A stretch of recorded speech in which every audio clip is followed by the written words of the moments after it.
Kenapa? Karena kita sering tidak menyadari perjalanan waktu, menit, jam, minggu, bulan, saking cepatnya kita tidak merasa kadang-kadang ini hari Minggu, tiba-tiba sampai ini. Baru kemarin rasanya berada di tahun 2024, tiba-tiba lah habis. Kita sudah 2020, itu pun sudah kita lalui 4 hari. Ya, 2025. Sekarang kita memasuki hari kelima untuk tahun 2020. Dan begitu terus kita berpacu dengan waktu, di mana perjalanan waktu sangat cepat, saking cepatnya terkadang kita tidak menyadari tiba-tiba kita sudah melewati begitu banyak waktu. Dan mirisnya, na'udzubillah, terkadang waktu yang sudah banyak kita lewati itu kebanyakan sia-sia, tidak ada isinya. Nanti ketika dihisab jam 1 sampai jam segini pahala 0. Syukur-syukur kalau jam 1 siang sampai dengan jam 6 sore ketika dihisab, jam 1 sampai 2 pahala 0, jam 2 sampai jam 3 pahalanya 0, dan seterusnya sampai jam 6 pahalanya 0. Itu syukur. Yang payah pahala 0, dosa misi. Itu na'udzubillah. Nah, makanya Allah mengingatkan, Allah bersumpah dengan waktu ini kebanyakan manusia ada dalam kerugian. Wal 'asr innal insana lafi khusr. Demi masa, sungguh manusia itu berada dalam kerugian, kecuali yang pertama beriman. Alhamdulillah kita termasuk kelompok orang-orang yang beriman. Kemudian berikutnya wa 'amilus shalihat, orang-orang yang beramal saleh. Alhamdulillah kita isi waktu subuh minggu pertama bulan Januari 2020 ini dengan kegiatan yang insya Allah semuanya termasuk amal soleh terbaik kita. Amin ya rabbal alamin. Salawat dan salam kita sampaikan kepada Nabi besar Muhammad sallallahu alaihi wasallam. Allahumma shalli ala sayyidina Muhammad wa ala ali sayyidina Muhammad. Bapak Ibu, fenomena pergantian antar waktu, baik hari, minggu, bulan, atau pergantian tahun, itu tidak ada yang istimewa. Memang waktu itu sama, ya. Hari Kamis dengan hari Senin itu sama, hari Selasa dengan hari Rabu itu sama saja. Tidak ada yang istimewa waktu itu, kecuali memang Allah yang menetapkannya istimewa. Begitu juga dengan tahun baru. Tahun baru itu tidak ada istimewa dalam Islam. Cuman kenyataannya kita melihat banyak orang yang mengistimewakan. Tandanya ditunggu. Ya, ditunggu kedatangan tahun baru. Berarti kan istimewa kalau kedatangannya ditunggu-tunggu itu. Bahkan menunggunya itu rela begadang. Kebetulan pergantian hari dalam penanggalan Masehi ini harus jam 12.00. Jadi tidak tidur dulu dari maghrib sampai jam 12.00 kalau tidak bertemu dengan tahun baru. Seakan-akan kalau tidak begadang, tertidur sebelum jam 12.00 itu tidak nemu tahun baru. Cak nyari malam Lailatul Qadar. Cak nyari malam Lailatul Qadar. Padahal malam Lailatul Qadar itu luar biasa. Banyak orang yang tidak sanggup. Tapi nunggu malam tahun baru itu sanggup orang tidak tidur selama 6 jam lebih. Nah, sanggup tidak tidur. istimewa. Padahal biasa saja, tidak ada keistimewaan. Dan mirisnya lagi, karena mengistimewakan kedatangan tahun baru itu begadang. Biasanya Bapak Ibu, manusia ini, kita ini, makhluk itu ini ada waktunya merajuk tidur. Ya, kalau kita tidur itu biasanya jam 9, jam 10, jam 11, jam 12 kita begadang. Biasanya merajuk gitu. Bapak yang tidur jam 1 tidak ada tidur, jam 2 tidak ada tidur, jam 3. Tiba-tiba waktu subuh masuk, tidak ngaji-ngaji, ngantuk nian masuk. Akan ketiba waktu subuh datang ngantuk. Tidur, orang azan subuh terkelap, baru bangun nanti orang lah selesai sholat subuh. Jadi gara-gara tahun baru subuh tinggal, zuhur tinggal, jadi kan beres. Padahal tidak ada keistimewaannya, biasa-biasa saja. Kita sendiri yang mengistimewakannya. Bahkan kadang-kadang kegiatan mengistimewakan itu dilakukan pula perbuatan-perbuatan yang maksiat kepada Allah Azza wa Jalla. Hanya saja Bapak Ibu, untuk tahun baru tahun ini istimewanya karena kebetulan di hari yang sama tanggal 1-nya bulan Masehi dengan tanggal 1 bulan Hijriah itu serempak. Jarang terjadi itu, tidak hanya Januari dengan Rajab, bulan-bulan lain pun itu jarang terjadi. Nah kebetulan hari Rabu kemarin itu sama menjadi tanggal 1 bulan Januari dengan tanggal 1 bulan Rajab. Itu langka. Kenapa langka?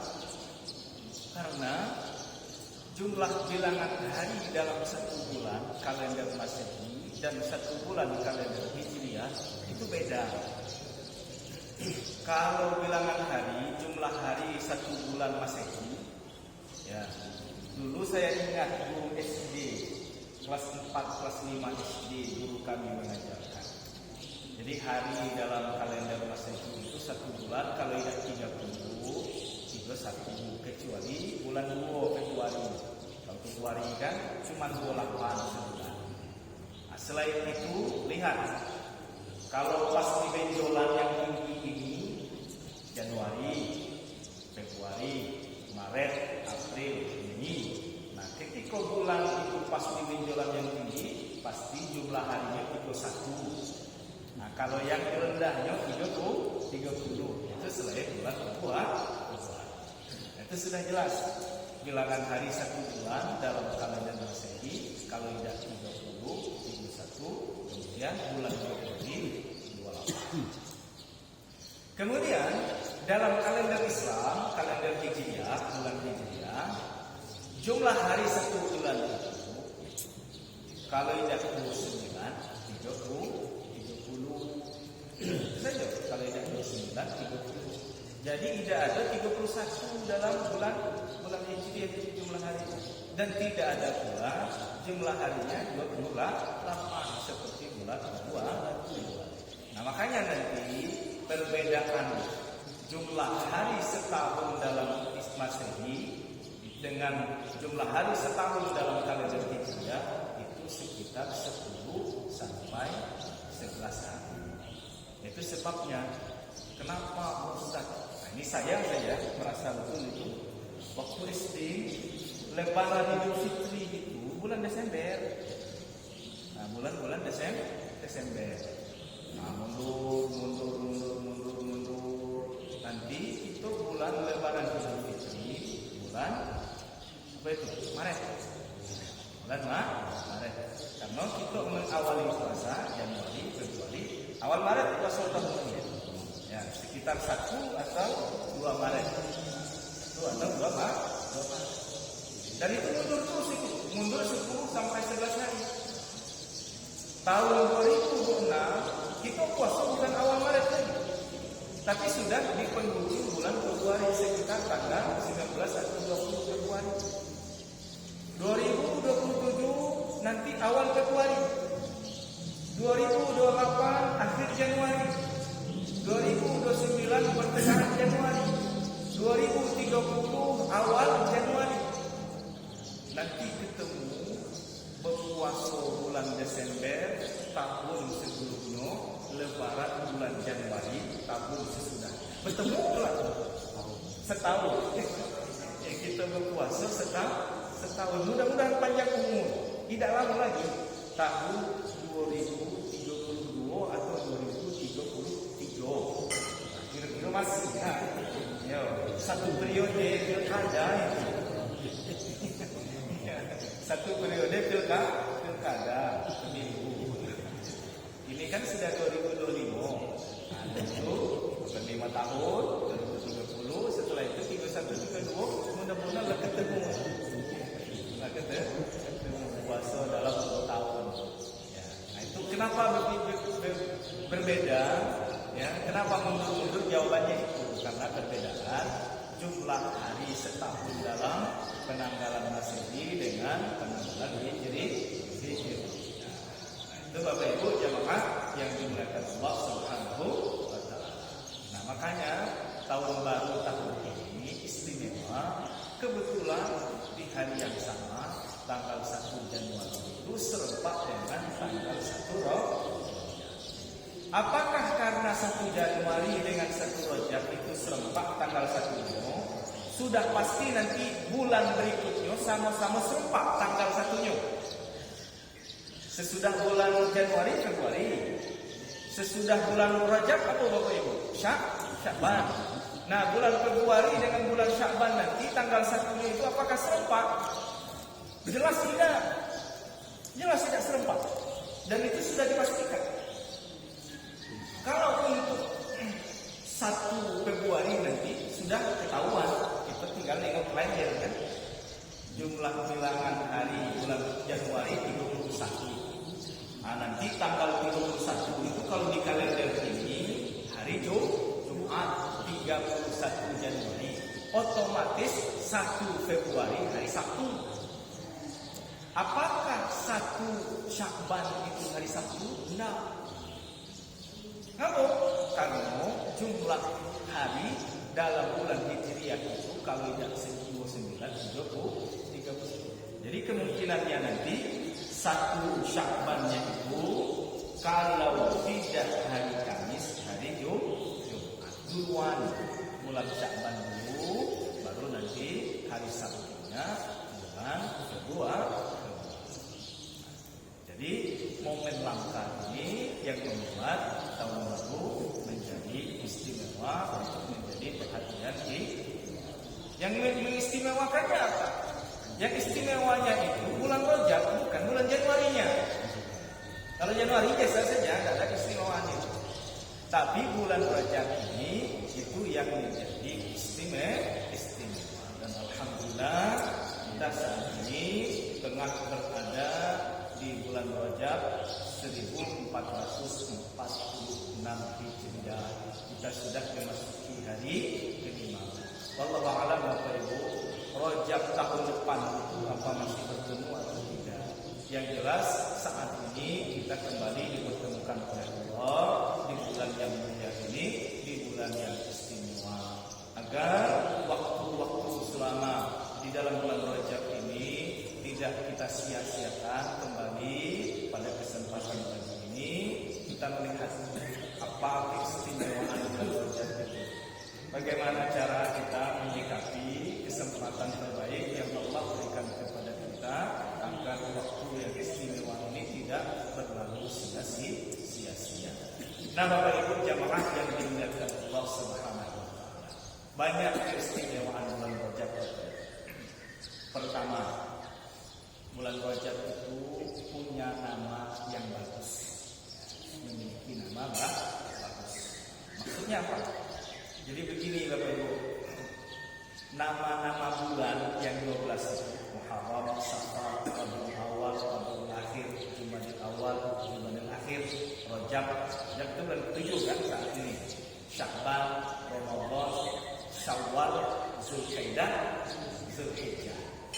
ini sudah digunakan oleh orang Arab sebelum Islam datang. Nah, jadi sebelum Islam itu datang, orang-orang Arab itu sudah menggunakan memberi nama dari 12 bulan itu, bulan pertama sampai bulan ke-12 dengan nama masing-masing. Ya, jadi ketika nanti Nabi lahir, kemudian diutus, nah Islam mengikuti nama-nama bulan yang sudah dikenal oleh bangsa Arab sebelum. Kebetulan bangsa Arab atau orang Arab memberi nama bulan yang 12 itu berbeda dengan bangsa Eropa. Kalau bangsa Eropa memberi nama bulan yang 12 itu ada kaitannya dengan keyakinan-keyakinan mereka. Ada kaitannya dengan apa yang mereka percaya. Nah, jadi Januari, Februari itu nanti ada tersangkut dengan nama-nama dewa yang mereka sembah. Nah, itu kalau orang Barat. Sementara bangsa Arab memberi nama bulan itu tidak ada kaitannya dengan kepercayaan mereka, dengan agama mereka. Mereka hanya memberi nama berdasarkan fenomena Arab yang terjadi di dalam bulan-bulan tersebut. Itu saja dasar memberi nama bulan yang 12 dalam kalender Hijriah. Misal Muharram itu nama yang sudah dirubah oleh Nabi. Kalau nama sebelumnya, nama aslinya Safar Awal. Nah, Safar Awal, Safar Sani atau Safar Akhir. Rabi Awal, Rabi Akhir. Jumadil Awal, Jumadil Akhir. Nah, jadi ada 6 bulan yang ada awal, ada akhir, atau ada awal, ada akhirnya. Berpasangan Safar Awal, Safar Akhir, Rabiul Awal, Rabiul Akhir, Jumadil Awal, Jumadil Akhir. Kenapa Muharram sekarang? Itu nanti ada sejarah khususnya. Nabi yang merubah yang dari Safar Awal itu menjadi Muharram, Safar Sani, hilangkan saninya jadi Safar saja. Jadilah hitungannya sekarang ini urutannya Muharram, Safar. Apa arti Safar? Sod, Fa, Ro, 3 huruf itu. Safar. Arti Safar itu kalau diterjemahkan ke bahasa kita kosong, nol. Makanya orang Arab itu kosong, sifrun, kosong, sifrun atau sifrun, kosong. Kenapa bulan 1 dan bulan 2 mereka namai dengan kosong?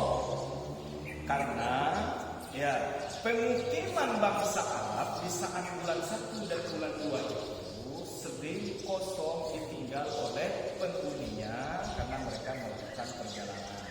Baik itu perjalanan dagang, perjalanan perang. Orang Arab dulu kan hobi berlabuh.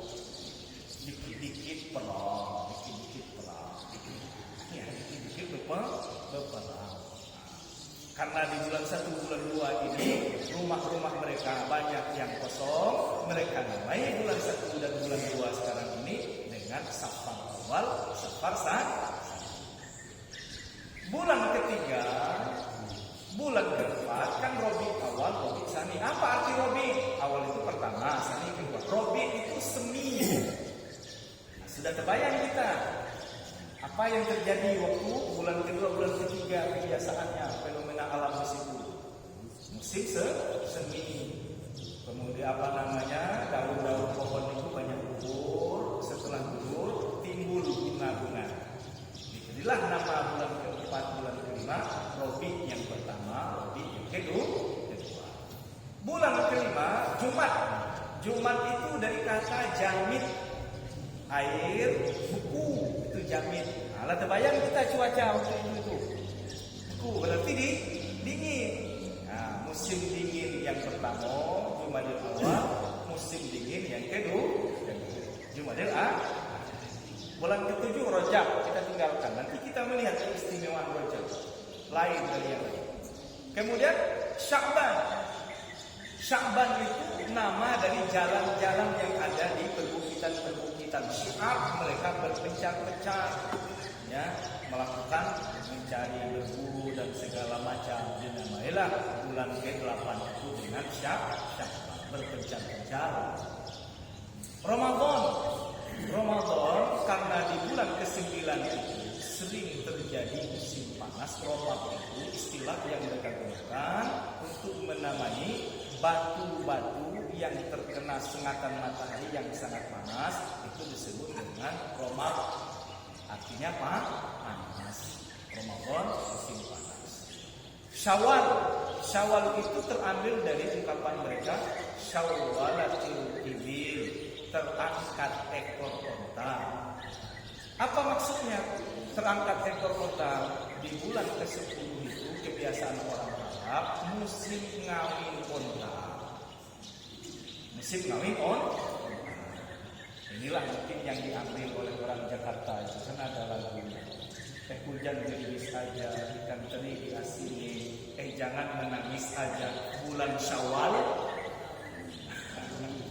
Jadi bulan Syawal itu musim kawin. Orang Arab dulu bulan Syawal itu musim ngawinkan kota. Syawal itu.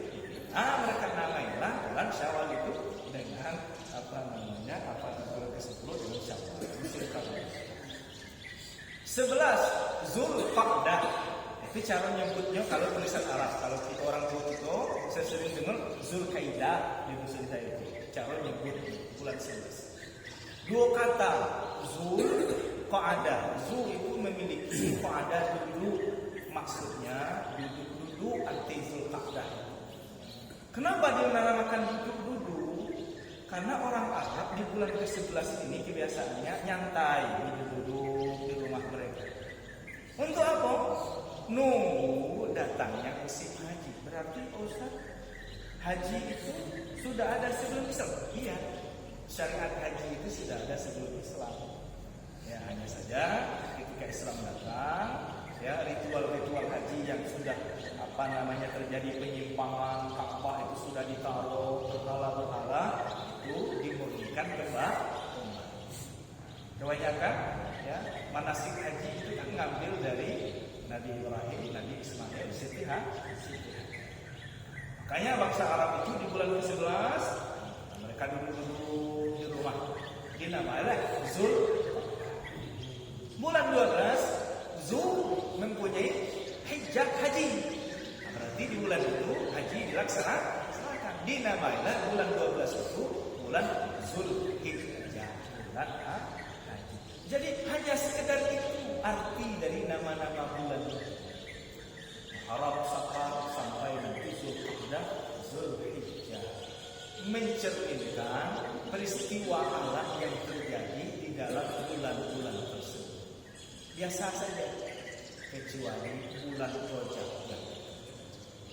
Kalau Rajab itu punya makna yang baik. Dari kata tarjib artinya takzim. Takzim bahasa kita apa? Mulia. Aku. Jadi itu keistimewaan pertama. Dari segi nama, Rajab punya arti yang baik, punya arti yang bagus, yaitu mulia. Berarti kalau namanya saja mulia, pasti isinya juga mulia. Sudah pasti. Namanya mulia, pasti juga isinya mulia. Itu yang pertama. Yang kedua, kemuliaan Rajab termasuk salah satu dari 4 bulan haram. Ini sering kita bahas. Mungkin guru-guru kita yang lain juga sering membahas bulan-bulan haram dalam Islam. Jadi Bapak Ibu, waktu itu kalau diistimewakan oleh Allah, nah itulah yang harus kita istimewakan. Kalau enggak, ya sama saja. Termasuk waktu yang diistimewakan oleh Allah itu bulan-bulan haram. Bahkan bulan-bulan haram ini diistimewakan oleh Allah jauh sebelum manusia ada. Bulan haram itu sudah disucikan oleh Allah. Bahkan jangankan manusia, Nabi Adam, malaikat belum ada, jin belum ada. Bulan-bulan haram ini sudah dipilih istimewa oleh Allah. Kapan Allah mengistimewakan bulan haram itu? Bersamaan pada saat Allah buat langit, buat bumi. Di saat itu Allah menetapkan 4 bulan haram. Dalam surat At-Taubah ayat 36 Allah berfirman, "Inna iddatas syuhuri 'indallahi isna asyara syahra fi kitabillah." Sesungguhnya bilangan bulan di sisi Allah itu 12 dalam ketetapan Allah. Jadi yang menetapkan setahun itu 12 bulan bukan hitungan manusia, bukan hitungan Nabi Adam atau Nabi kita Muhammad, bukan hitungan malaikat kecil, tapi itu ketetapan Allah. Kapan Allah menetapkannya? Yauma khalaqas samawati wal ardh. Pada saat Allah menciptakan langit dan bumi, sudah sepaket bulan ditetapkan jumlahnya 12. Lalu pada saat itu sekaligus Allah menetapkan memilih minha arba'atun hurum. Dari 12 bulan itu ada 4 bulan haram. Bulan haram bukan berarti bulan yang tidak baik, karena kata haram memang sering identik dengan sesuatu yang buruk, negatif. Air atau minuman haram kan jelek, makanan haram jelek. Jadi bahasa Arab itu kan bahasa yang luar biasa.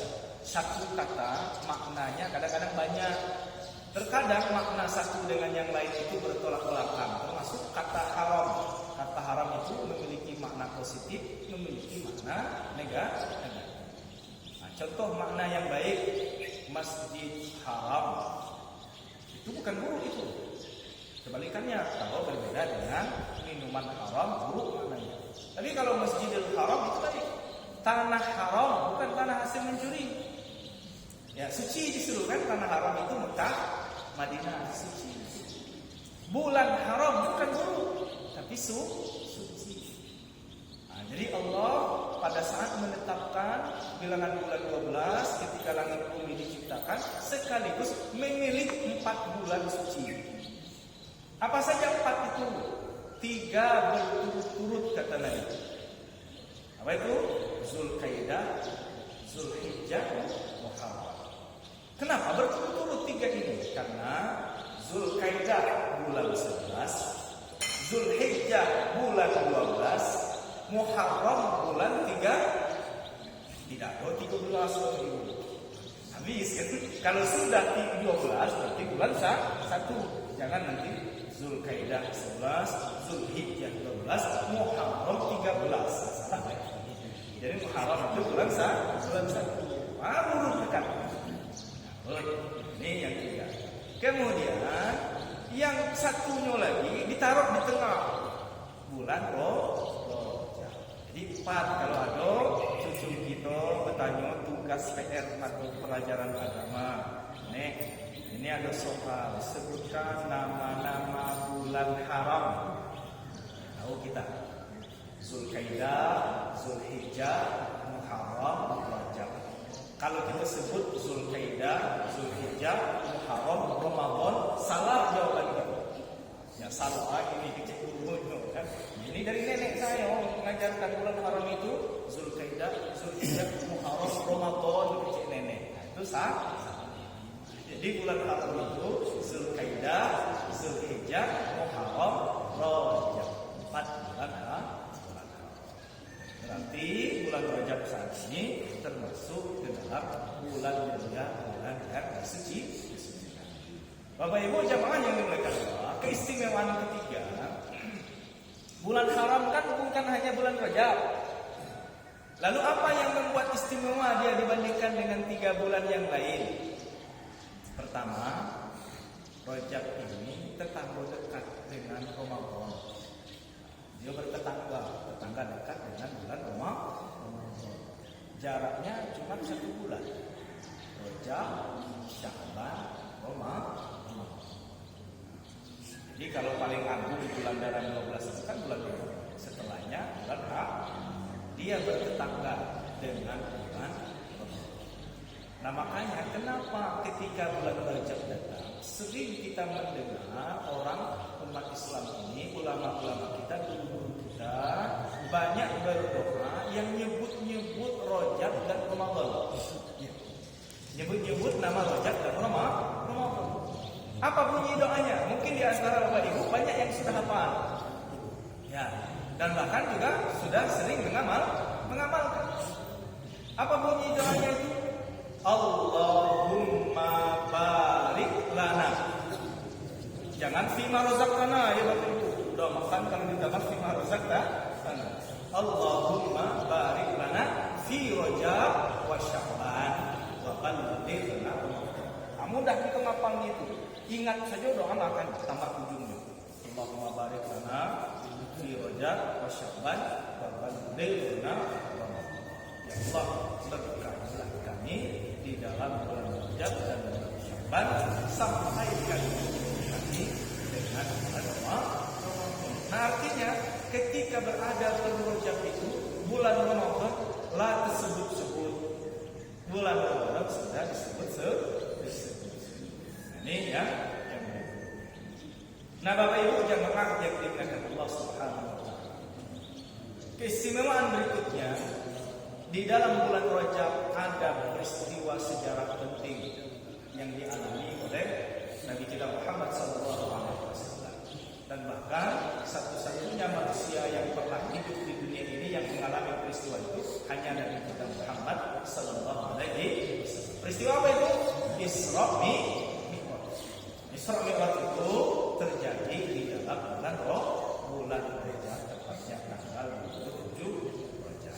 Itulah Bapak Ibu keistimewaan Rajab yang kita ulang kembali untuk mengingatkan kita agar jangan mengabaikan begitu saja waktu yang istimewa ini sehingga nanti berlalu tanpa kita melaksanakan amal-amal ibadah di dalam. Bapak Ibu jamaah yang dimuliakan Allah Subhanahu wa taala, karena bulan Rajab yang istimewa, para ulama dulu dalam memanfaatkan keistimewaan bulan Rajab ini sampai-sampai mereka mengeluarkan maqal, ungkapan kata-kata hikmah ya, untuk menjadi pedoman kita supaya semangat memanfaatkan kesempatan terbaik saat berada di dalam bulan Rajab. Apa kata-kata hikmah yang mereka ucapkan? Wa'lam anna Rajab syahrul badr. Ketahuilah bulan Rajab itu bulan waktunya untuk menyemai. Menyemai berarti menanam bibit. Wa anna Sya'ban syahrus saqi. Bulan Sya'ban adalah waktu untuk menyiram dan merawat tanaman yang sudah kita semai.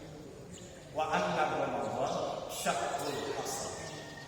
Kalau itu dilakukan pas Rajab kita tanam bibit amal, Sya'ban kita rawat, pasti Ramadan kita panen. Wa anna Ramadan syahrul hasad. Bulan Ramadan bulan panen raya. Kalau tidak begitu gagal terus kita saat dipertemukan dengan bulan Ramadan. Gagal panen. Kenapa gagal panen? Karena tidak ada persiapannya. Tidak ada tanaman yang dipanen. Siapa yang bisa panen? Jadi ini jawaban kalau Bapak Ibu kita sering bertanya, mengamati fenomena umat Islam, terutama di sekitaran kita saat datang bulan Ramadan. Ngapu setiap tahun bulan Ramadan itu ketika di awal-awal semangat orang beribadah. Semangat orang datang ke masjid. Setelah itu makin hari kurang. Masuk pertengahan Ramadan kembali ke formasi awal. Kembali ke formasi awal. Berarti kan banyak yang gagal itu. Padahal panen raya bulan Ramadan itu tepatnya di 10 terakhir. Pada saat-saat panen itulah banyak orang yang tidak datang. Berarti gagalnya panen. Kenapa bisa terjadi? Wajar, karena tidak dipersiapkan dari jauh hari kedatangan bulan Ramadan. Tapi kalau kita siapkan dari jauh hari di bulan Rajab sudah mulai kita semai bibit-bibit amal soleh. Nah, kalau sudah ada bibitnya tumbuh nanti bulan Sya'ban kita rawat, kita siram. Sudah besar bulan Ramadan, disitulah kita akan panen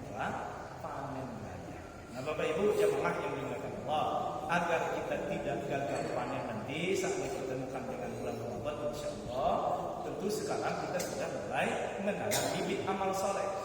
Amal apa yang harus kita tanam? Semua amal soleh, semua kebaikan kita perbanyak lakukan di bulan Rajab ini, karena ketika kita beramal di dalam bulan haram, pahalanya dilipat gandakan oleh Allah. Ustaz, kalau beribadah beramal di bulan haram itu pahalanya dilipat gandakan. Bagaimana kalau kita berbuat buruk? Jangan nanti berpendapat kalau di bulan haram itu berbuat baik pahala dilipat gandakan, berbuat dosa dosanya didiskon. Nah, tidak begitu. Iya. Jadi konsekuensinya Bapak Ibu, di bulan haram ini, bulan Rajab, kalau beribadah berbuat baik pahala dilipat gandakan, kalau berbuat dosa berbuat buruk dosa juga dilipat gandakan. Jadi kuncinya, kalaupun kita tidak mampu meningkatkan amal soleh kita, minimal mampu menjaga diri dari perbuatan-perbuatan dosa. Itu target kita di bulan Rajab. Lebih-lebih kita mampu menjaga diri dari berbuat dosa, mampu meningkatkan perbuatan amal baik di amal baik kita. Itu sebabnya kenapa bulan Rajab ini para ulama kita menganjurkan untuk memperbanyak amal soleh. 3 amal yang utama yang harus kita sembah. Kita percepat saja. 1. Kasratus siyam, memperbanyak puasa. Ya, memperbanyak puasa. Puasa apa? Puasa sunnah. Nah, ini amalan pertama. Kenapa puasa yang dipilih? Karena kita ini akan menyambut kedatangan bulan puasa. Jauh-jauh hari itu sudah ada trainingnya, latihan. Itu yang pertama. Yang kedua, kenapa puasa yang menjadi prioritas? Barangkali di antara kita ada yang masih punya tunggakan hutang. Nah, jadi bagi ibu-ibu, ya, bagi bapak-bapak yang istrinya atau anak-anaknya yang dulu punya hutang, kewajiban seorang suami untuk menanyakan kepada istrinya atau anak cucunya, ya, apakah hutang puasa tahun kemarin selesai belum? Kalau belum, nah ini mulai Ramadan tidak lama lah. Nah, itu sebabnya kenapa puasa itu ditekan. Nah Bapak Ibu, kalau yang bapak-bapak kan tidak ada punya hutang. Biasanya yang ibu-ibu yang perempuan. Jadi nanti istrinya punya hutang, belum selesai, hutang lah jatuh tempo, tidak membayar hutang itu. Siapa yang berdosa? Jadi tidak hanya istri, suaminya pun itu berdosa. Jadi betul kadang-kadang ada ungkapan uang suami, uang istri. Uang istri bukan uang suami. Karena dulu kita sering mendengar kalimat itu kan, uang suami itu punya istri atau uang miliknya istri. Kalau uang istri bukan uangnya suami. Giliran uang itu, giliran dosa suami, dosanya sendiri. Tapi dosa istri bisa jadi dosa suami. Alangkah lemahnya jadi seorang istri. Ada benarnya pada hal-hal, pada aspek-aspek tertentu kalimat ini benar. Contoh, ketika suami berdosa, istri tidak ikut berdosa. Ya, suami saja menanggung. Tapi pada saat istri berdosa, boleh jadi dosa istri itu juga menjadi tanggungan dosa suami. Contohnya, dosa tidak bayar hutang puasa, itu nanti bisa saja menjadi juga dosa suami. Kenapa? Pada saat istri dulu punya hutang, lalu tidak bayar, karena suami tidak mengingatkan, nah itulah nanti yang berdosa kedua-duanya. Istri berdosa, suami berdosa. Tapi kalau suami sudah mengingatkan, cak mana hutang puasa tahun kemarin, sudah selesai kok belum? Belum Pak, ada 2 hari lagi. Nah bayar Pak, ini bulan Rajab. Nyinyir tiap minggu mengingatkan itu. Ternyata nanti tidak juga dibayar. Di saat itulah, ya dosa istri hanya milik dia sendiri, tidak bisa dikaitkan dengan suami. Itu yang pertama. Kenapa ulama memilih amalan puasa? Yang kedua, kasratul istighfar. Banyak-banyak membaca kalimat istighfar di bulan Rajab. Ya, walaupun istighfar itu di mana saja kita dalilkan, tapi bulan Rajab ini ditekankan untuk memperbanyak baca bacaan istighfar. Kemudian yang ketiga, kasratul taubat. Banyak-banyak bertaubat kepada Allah. Kenapa istighfar dan taubat? Bapak Ibu, penyebab utama orang malas ibadah ada noda dalam jiwanya. Tapi kalau nodanya itu bersih, insya Allah nanti sampai Allah semangatnya. Kenapa? Karena jiwanya tidak punya noda. Nah, dari sekarang kita mulai bersih kotoran yang ada di jiwa kita. Amalannya banyak-banyak membaca astagfirullah, astagfirullah. Nabi saja tidak punya dosa, sehari semalam 70 sampai 100 kali istighfar. Apalagi kita yang mungkin tidak berdosa, tentu harus minimal sama dengan Nabi istighfar harian kita. Bisa Pak Ustaz sampai 70 100? Bisa. Standar istighfar itu astagfirullah. Kalau astagfirullah saja Bapak Ibu, sekali baca astagfirullah itu cuma 2 detik. Astagfirullah. Berarti dalam 1 menit itu kan 30 detik. Kalau 1 kali istighfar 2 detik, dalam 1 menit kita baca 30 kali istighfar. Astagfirullah, astagfirullah, astagfirullah. Jadi sehari itu bisa standar Nabi 70, bahkan lebih. Perbanyak istighfar. Kemudian perbanyak kita bertaubat dengan harapan ya berhasil kita membersihkan jiwa kita. Sya'ban nanti mulai gasnya tipis-tipis, Ramadan gas full. Jadi gas full. Itulah Bapak Ibu jemaah yang dimuliakan Allah Subhanahu wa taala.